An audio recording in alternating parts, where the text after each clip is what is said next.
49 అంటే సంతానం, 49 అంటే సంతోషం. 49 ఆంధ్రప్రదేశ్, తెలంగాణ.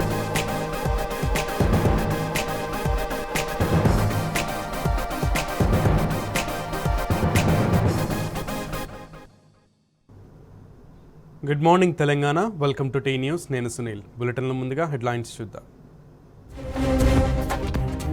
గౌరవెల్లి ప్రాజెక్టుపై విపక్ష రాజకీయ కుట్ర భగ్నం. నిర్వాసితులకు వాస్తవ పరిస్థితి వివరించిన మంత్రి హరీష్ రావు. 1326 డాక్టర్ పోస్టులకు నోటిఫికేషన్. జూలై 15 నుంచి ఆగస్టు 14 వరకు దరఖాస్తుల స్వీకరణ. పంచమ వసంతంలోకి పచ్చని సంకల్పం. నేడు గ్రీన్ ఛాలెంజ్ 5.0కు శ్రీకారం. మోదీ అదానీపై భగ్గుమంటున్న శ్రీలంక జనం.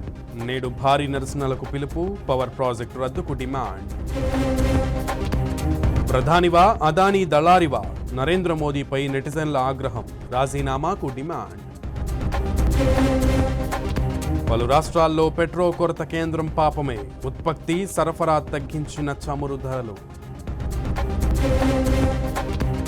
5G స్పెక్ట్రమ్ సేల్కు కేంద్ర కేబినెట్ గ్రీన్ సిగ్నల్. జూలై 26 నుంచి వేలం మొదలు.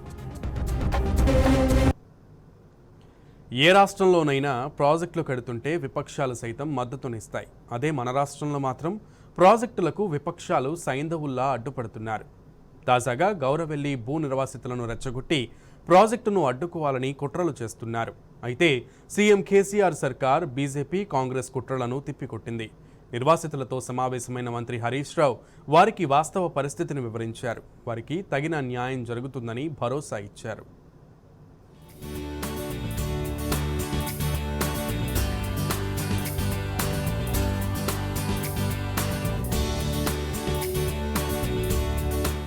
గౌరవెల్లి ప్రాజెక్టుపై విపక్షాల రాజకీయ కుట్రలను రాష్ట్ర ప్రభుత్వం భగ్నం చేసింది. గౌరవెల్లి భూ నిర్వాసితులతో మంత్రి హరీష్ రావు జరిపిన చర్చలు సఫలమయ్యాయి. మాజీ ఎంపీ పొన్నం ప్రభాకర్, మాజీ ఎమ్మెల్యే కోదండరెడ్డితో పాటు కాంగ్రెస్ నాయకులు సిద్దిపేట జిల్లా చిన్నకోడూరు మండలం మెట్టుబండల వద్ద మంత్రి హరీష్ రావు సమక్షంలో భూ నిర్వాసితులతో ప్రశాంత వాతావరణంలో చర్చలు జరిపారు. దాదాపు గంటసేపు నిర్వాసితుల డిమాండ్లను విన్న మంత్రి హరీష్ రావు సానుకూలంగా స్పందించి తగిన న్యాయం చేస్తామని వారికి హామీ ఇచ్చారు.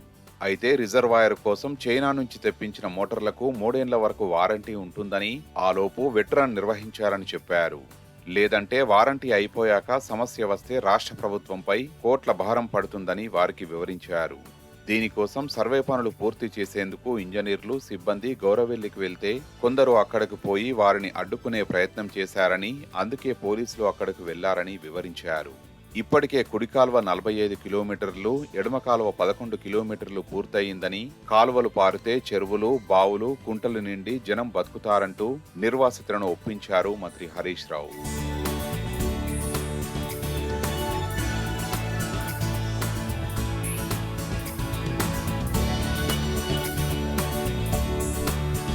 రాజకీయ లబ్ధి కోసమే కాంగ్రెస్, బీజేపీ గౌరవెల్లి ప్రాజెక్టును అడ్డుకునేందుకు కాంగ్రెస్, బీజేపీ కుతంత్రాలు చేస్తున్నాయని మండిపడ్డారు మంత్రి హరీష్ రావు.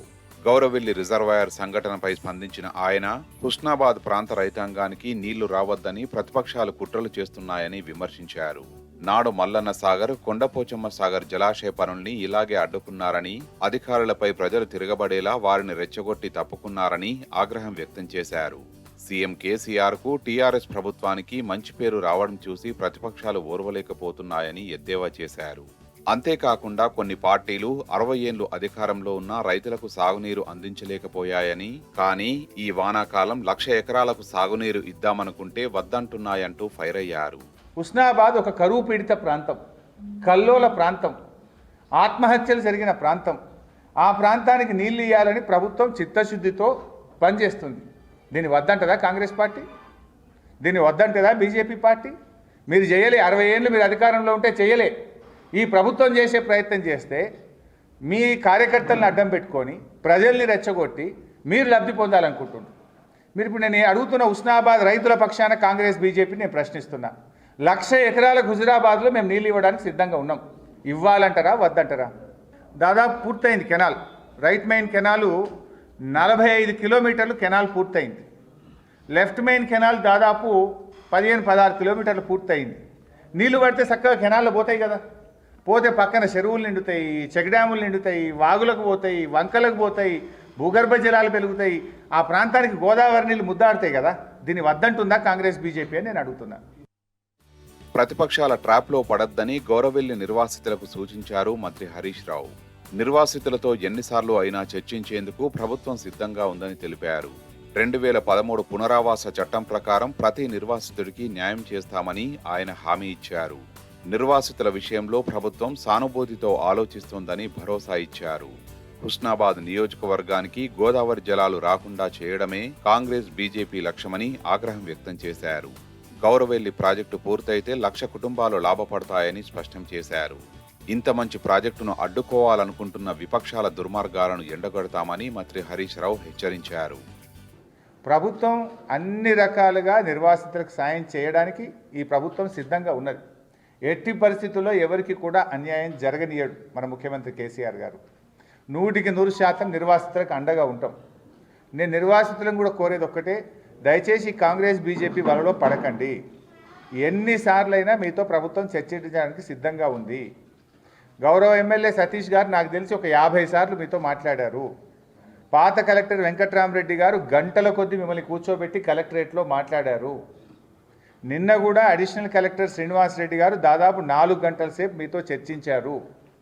హుస్నాబాద్ ఆర్డీఓ విజయేందర్ రెడ్డి గారు కూడా 10 సార్లు మీతో మీ అందరితో కూడా చర్చించడం జరిగింది. నేను కూడా చాలాసార్లు మీరు వచ్చినప్పుడు కలిసి మీ అందరితో మాట్లాడడం జరిగింది. ఇంకా కూడా మాట్లాడతాం. న్యాయబద్ధంగా చట్టబద్ధంగా 2013 చట్టం ప్రకారంగా మీకు రావాల్సిన ప్రతి పైసా చెల్లించడానికి ప్రభుత్వం సిద్ధంగా ఉంది. ఇక ఇప్పటికే 97.82% భూసేకరణ పూర్తయిందని తెలిపారు మంత్రి హరీష్ రావు. 3,816 ఎకరాల భూసేకరణ పూర్తి కాగా కేవలం 84 ఎకరాల భూమి సేకరణ జరగలేదని వెల్లడించారు. వాళ్లు కూడా కోర్టుకు వెళ్తే వారి పరిహారం కోర్టులో డిపాజిట్ చేస్తామని చెప్పారు. రాష్ట్రంలో ఎక్కడా లేని విధంగా గౌరవెల్లి నిర్వాసితులకు ఎకరానికి 15 లక్షల పరిహారం ఇస్తున్నామని, భూసేకరణలో భాగంగా ఇప్పటికే 200 కోట్ల రూపాయలు చెల్లించామని వివరించారు. నిర్వాసితుల పరిధిలో 693 ఇండ్లు ఉండగా అందులో 2015లో 683 ఇండ్లకు 83 కోట్ల రూపాయలు చెల్లించినట్లు తెలిపారు. R&R కింద 937 కుటుంబాలను గుర్తించామన్న ఆయన అందులో 927 కుటుంబాలకు 74.88 కోట్ల రూపాయలు చెల్లించినట్లు వెల్లడించారు. మొత్తం 3,900 ఎకరాల భూసేకరణలో 3,816 ఎకరాల భూసేకరణ పూర్తయింది. కేవలం 84 ఎకరాలు మాత్రమే భూసేకరణ జరగలేదు. ఆ 84 ఎకరాలు కూడా వాళ్ళు కోర్టుకు వెళ్ళి మాకు వద్దు అని వాళ్ళు తీసుకోలేదు. ఆ 84 ఎకరాలకు కూడా చట్టపరంగా R&R కోర్టులో డిపాజిట్ చేసి ప్రభుత్వం ముందుకు పోతుంది. 97.82% భూములకు ఇప్పటికే ప్రభుత్వం డబ్బు ఇచ్చింది. 2.18% మాత్రమే పెండింగ్ ఉంది. అది కూడా ప్రభుత్వం ఇవ్వడానికి సిద్ధంగా ఉంది. 15 లక్షల రూపాయలు ఇస్తామంటే కొంతమంది తీసుకున్నారు. ఈ 84 ఎకరాల వాళ్ళు 15 లక్షలు ఇస్తాం ఎకరానికంటే కూడా తీసుకోలేదు. ఈ 693 ఇండ్లలో 683 ఇండ్లకు డబ్బులు ఇవ్వడం జరిగింది. 83 కోట్ల రూపాయల చెల్లింపు జరిగింది. సో మొత్తంగా ఈ R&R స్ట్రక్చర్స్లో చూస్తే 98.93% చెల్లింపులు పూర్తయినాయి. 98.93% చెల్లింపులైనాయి. ఇక మిగిలింది 1.07% మాత్రమే. ఆ 10 కుటుంబాల వాళ్ళు కోర్టుకు పోయినరు. అది కోర్టులో డిపాజిట్ చేస్తాం. కోర్టు ఏ నిర్ణయం తీసుకుంటే ఆ నిర్ణయాన్ని ప్రభుత్వం శిరసా వహిస్తుంది. మొత్తంగా మంత్రి హరీష్ రావు జరిపిన చర్చలతో గౌరవెల్లి ప్రాజెక్టు నిర్వాసితులకు స్పష్టత వచ్చింది. సీఎం కేసీఆర్ తమకు న్యాయం చేస్తారన్న ధీమా పెరిగింది.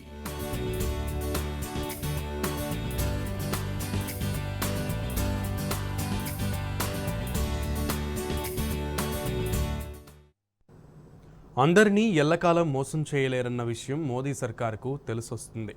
బీజేపీ జూమ్లాలన్నీ బెడిసి కొడుతున్నాయి. అదే బాటలో తాజాగా ఉద్యోగాల భర్తీ ప్రకటనపై కూడా దేశవాసులంతా మండిపడుతున్నారు.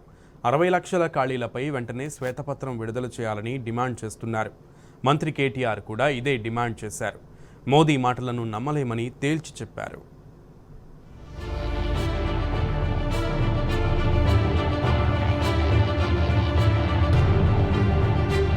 ప్రజలకు చేసింది శూన్యం, ప్రగల్భాలు మాత్రం ఘనమన్న చందంగా మారింది మోదీ ప్రభుత్వం తీరు. ఈ విషయం దేశవాసులకు అవగతమైంది. అందుకే బీజేపీ సర్కారుపై యావత్ దేశవ్యాప్తంగా ప్రజాగ్రహం పెల్లుబిగుతున్నది. దీంతో మరో జుమ్లా విసిరారు ప్రధాని మోదీ. 10 లక్షల ఉద్యోగాల నియామకం చేపడతామని ప్రకటించారు. అయితే ఈ కాషాయ పాచిక బెడిసికొట్టింది. ఏడాదికి 2 కోట్ల ఉద్యోగాలు ఇస్తామని 8 ఏళ్ల క్రితం చెప్పిన మోదీ మాటేమైందని నిలదీస్తున్నారు. 60 లక్షల ఉద్యోగ ఖాళీలుంటే ఇప్పుడు 10 ఉద్యోగాలనడంపై దేశవాసులంతా ఆగ్రహం వ్యక్తం చేస్తున్నారు. ముందు దేశంలో ఉన్న ఉద్యోగ ఖాళీలెన్ని, ఏ శాఖలో ఎన్ని ఖాళీలున్నాయో చెప్పాలని డిమాండ్ చేస్తున్నారు.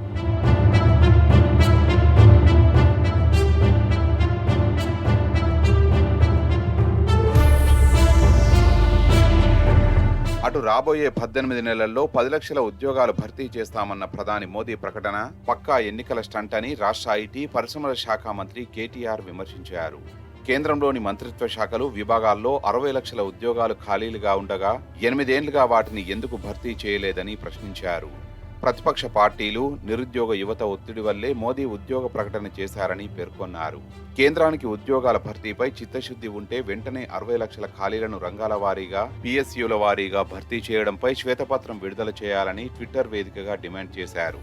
తెలంగాణ రాష్ట్రం చాలా చిన్నదైనప్పటికీ గత 8 ఏళ్లలో 1.35 లక్షల ప్రభుత్వ ఉద్యోగ ఖాళీలు భర్తీ చేశామని, తాజాగా మరో 1 లక్ష ఉద్యోగాల భర్తీ ప్రక్రియను చేపట్టామని కేటీఆర్ వెల్లడించారు. ప్రైవేటు రంగంలో 16 లక్షల ఉద్యోగాలు సృష్టించామని తెలిపారు. ఇదే నిష్పత్తిలో 2014 నుంచి 140 కోట్ల జనాభా కోసం దేశంలో ఎన్ని ఉద్యోగాలను సృష్టించారని కేంద్రాన్ని నిలదీశారు. ఎన్ని పెట్టుబడులు తీసుకొచ్చారని కేటీఆర్ ప్రశ్నించారు.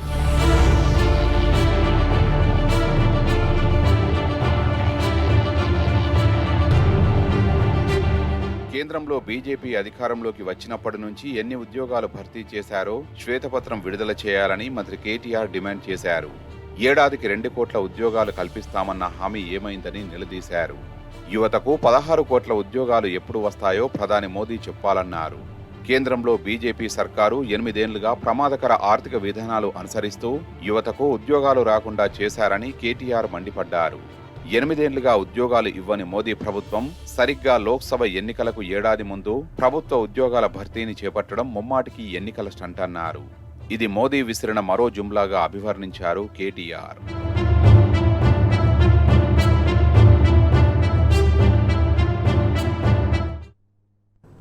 రాష్ట్రంలో కొలువుల జాతర కొనసాగుతోంది. ఇప్పటికే గ్రూప్ 1 తదితర విభాగాల్లో ఖాళీల భర్తీకి నోటిఫికేషన్ విడుదల చేసిన ప్రభుత్వం తాజాగా వైద్య ఆరోగ్య శాఖలో 1326 డాక్టర్ పోస్టులకు నోటిఫికేషన్ జారీ చేసింది. Medical health services recruitment board ద్వారా నియామకాలు చేపట్టనుంది. ఈ మేరకు director of public health and family వెల్ఫేర్లో సివిల్ అసిస్టెంట్ సర్జన్ పోస్టులు 751, డైరెక్టర్ ఆఫ్ మెడికల్ ఎడ్యుకేషన్లో ట్యూటర్ పోస్టులు 357, తెలంగాణ వైద్య విధాన పరిషత్లో సివిల్ అసిస్టెంట్ పోస్టులు 211, ఇండియన్ ఇన్స్టిట్యూట్ ఆఫ్ ప్రివెంటివ్ మెడిసిన్లో 7 సివిల్ అసిస్టెంట్ సర్జన్ పోస్టులు భర్తీ చేయనున్నారు.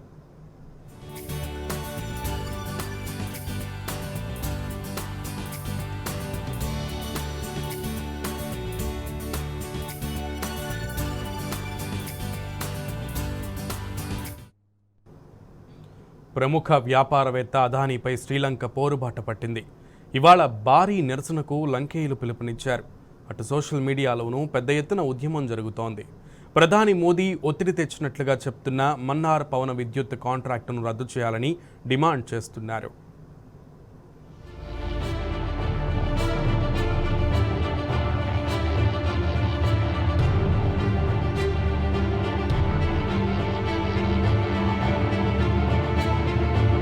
దొడ్డిదారిన పవర్ ప్లాంట్ కాంట్రాక్టు చేజిక్కించుకున్నదని ఆరోపణలు ఎదుర్కొంటున్న అదానీ గ్రూపుపై శ్రీలంక ప్రజలు యుద్ధం ప్రకటించారు. మన్నార్ జిల్లాలో నిర్మించ తలపెట్టిన 500 మెగావాట్ల విండ్ పవర్ ప్లాంటును పోటీ లేకుండా అదానీ గ్రూప్కు కట్టబెట్టాలని భారత ప్రధాని నరేంద్ర మోదీ శ్రీలంక అధ్యక్షుడు గొటబయ రాజపక్సపై ఒత్తిడి తెచ్చారని ఆ దేశ విద్యుత్ సంస్థ అధ్యక్షుడిగా పనిచేసిన ఎంఎంసీ ఫెర్డినాండో బయటపెట్టారు. ఈ విషయం బయటకొచ్చిన నాటి నుంచి లంకేయులు అదానీ గ్రూప్కు వ్యతిరేకంగా నిరసనలు తెలుపుతూనే ఉన్నారు. తాజాగా లంక ప్రజలు మొత్తం సోషల్ మీడియా వేదికగా దీనిపై పెద్ద ఉద్యమమే లేవదీస్తున్నారు. అదానీ గ్రూప్నకు ఇచ్చిన కాంట్రాక్టును రద్దు చేయాలని డిమాండ్ చేస్తూ గురువారం మధ్యాహ్నం దేశ రాజధాని కొలంబోలోని మెజెస్టిక్ సిటీ వద్దకు ప్రజలంతా చేరుకోవాలని సోషల్ మీడియాలో సందేశాలు పోటెత్తుతున్నాయి.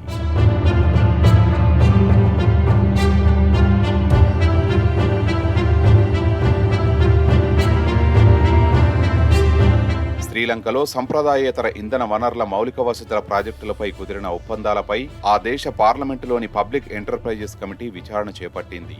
దీనికి Ceylon electricity board chairman Ferdinando గత శుక్రవారం హాజరై కమిటీ ప్రశ్నలకు సమాధానమిచ్చారు. శ్రీలంక ఉత్తర తీర ప్రాంతంలోని మన్నార్లో నిర్మించ తలపెట్టిన 500 మెగావాట్ల విండ్ పవర్ ప్లాంట్ కాంట్రాక్టును ఎలాంటి పోటీ లేకుండా అదానీ గ్రూప్నకు అప్పగించాలని ఆ దేశ అధ్యక్షుడు గొటబయ రాజపక్సపై భారత ప్రధాని మోదీ ఒత్తిడి తెచ్చినట్టు వెల్లడించారు. 2021 నవంబర్ 24న అధ్యక్షుడు గొటబయ రాజపక్స తనను పిలిపించి మన్నార్ విండ్ పవర్ ప్లాంటును అదానీ గ్రూప్నకు ఇవ్వాలని భారత ప్రధాని నాపై ఒత్తిడి తెస్తున్నారని కుండబద్దలు కొట్టారు. పార్లమెంటరీ కమిటీ ముందు ఫెర్డినాండో ఇచ్చిన వాంగ్మూలం వీడియోను Sri Lanka TV channel news first ప్రచారం చేయడంతో కలకలం రేగింది. అదానీ వివాదంపై భారత ప్రభుత్వం ఇంతవరకు స్పందించలేదు.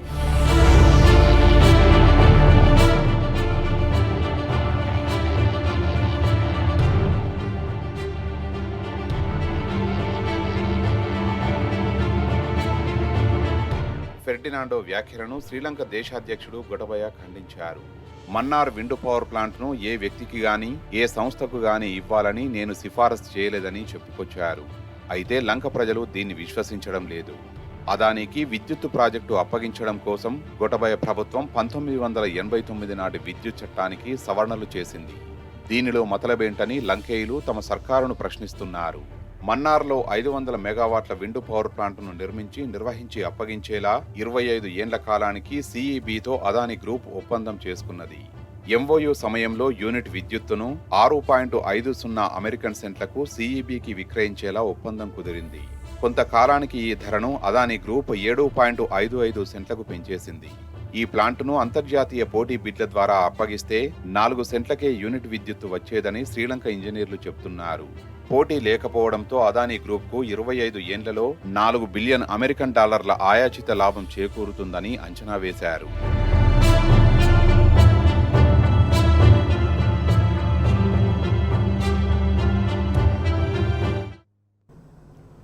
మోదీ గద్దె దిగు.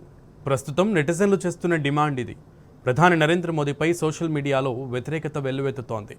Modi must resign, step down Modi hash ట్యాగ్లు నెట్టింట ట్రెండ్ అవుతున్నాయి. Modi must resign hashtag అయితే 9 గంటల పాటు టాప్లో నిలిచి రికార్డు సృష్టించింది. అదానీకి అంబాసిడర్గా మారిన మోదీ ప్రపంచ దేశాల్లో భారత్ పరువు తీశారని నెటిజన్లు మండిపడ్డారు.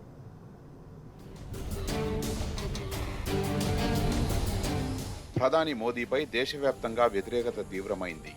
Modi must resign, step down Modi అంటూ నెటిజన్లు ముక్తకంఠంతో డిమాండ్ చేస్తున్నారు. ముఖ్యంగా ట్విట్టర్లో మోదీ దిగిపో అని నెటిజన్లు ట్వీట్లు చేస్తున్నారు. సాధారణంగా ట్విట్టర్లో ఒక అంశంపై హ్యాష్ ట్యాగ్ గంటపాటు ట్రెండింగ్లో ఉండడమే గగనం. అలాంటిది బుధవారం Modi must resign hash tag ఏకంగా 9 గంటలకు పైగా ట్రెండింగ్లో ఉన్నది. ఓ దశలో టాప్ 1లో కొన్ని గంటల పాటు కొనసాగింది. మధ్యాహ్నం 3 గంటలకు మొదలైన ఈ హ్యాష్ ట్యాగ్లు రాత్రి 12 గంటల వరకు ట్రెండింగ్లోనే ఉన్నాయి. శ్రీలంక ప్రభుత్వంపై భారత ప్రధాని నరేంద్ర మోదీ ఒత్తిడి తీసుకువచ్చి అదానీ కంపెనీలకు లబ్ధి చేకూర్చేలా వ్యవహరించారని వార్తలు వచ్చాయి. ఈ నేపథ్యంలో ప్రధాని మోదీపై దేశవ్యాప్తంగా పార్టీలు, రాష్ట్రాలు, వర్గాలకు అతీతంగా వ్యతిరేకత వ్యక్తమవుతున్నది. అంతర్జాతీయ స్థాయిలో భారత్ పరువు తీసేలా నిస్సిగ్గుగా తన మిత్రుల కోసం దేశ ప్రతిష్టను దిగజార్చిన ప్రధాని అంటూ సీనియర్ నాయకులు, సీనియర్ జర్నలిస్టుల నుంచి మొదలుకొని అన్ని వర్గాల వారు దుమ్మెత్తిపోస్తున్నారు. అదానీ, అంబానీతో అంటకాగుతూ అందిన కాడికి దోచుకుంటున్నారని విమర్శిస్తున్నారు. మోదీ విదేశీ పర్యటనల్లో తన మిత్రుడు అదానీకి మేలు చేసే ఏదో ఒక ఎంఓయూ కుదుర్చుకోకుండా తిరిగి రాలేదన్న విషయాలు ఒక్కొక్కటిగా సాక్ష్యాలతో సహా బయటకు వచ్చాయి. భారత ప్రధాని మోదీ ప్రభుత్వం తమపై ఒత్తిడి తెచ్చి మరీ 5,000 కోట్ల రూపాయల పవర్ ప్రాజెక్టును అదానీ కంపెనీకి అప్పగించేలా చేశారని శ్రీలంక ఎలక్ట్రిసిటీ అథారిటీ చైర్మన్ స్వయంగా వెల్లడించారు. అంటే ఇది బోఫోర్స్ కంటే పెద్ద కుంభకోణం.